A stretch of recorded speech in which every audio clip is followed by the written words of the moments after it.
100 বছরের নফল নামাজ, 100 বছরের নফল রোজা, আপনি এটার সওয়াব আপনার অ্যাকাউন্টে জুমার দিন মাত্র 4টা কাজ করার মাধ্যমে আপনি পেয়ে যাবেন। কোরআন হাদিসে বহু ফজিলতের কথাই বলা আছে।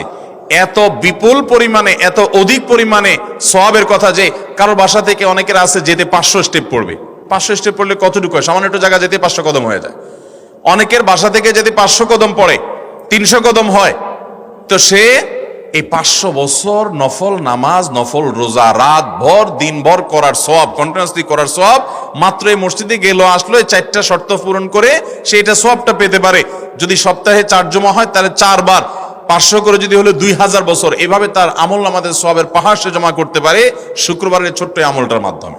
1 নম্বর গেছে বেশি বেশি দুরূদ পাঠ করা, 2 নম্বর হলো জুমার দিনে ফজর নামাজ জামাতের সাথে পুরুষরা পড়া, 3 নম্বর হলো সূরা কাহাফ পড়া, তেলাওয়াত করা, আর 4 নম্বর হলো এই 4 শর্ত পূরণ করে মসজিদে আগে আগে গিয়ে সুন্দর করে খুতবা শুনে চলে আসা। কোনো কথাবার্তা, খুতবা চলাকালীন সময় কোনো কথাবার্তা, অনর্থক কাজ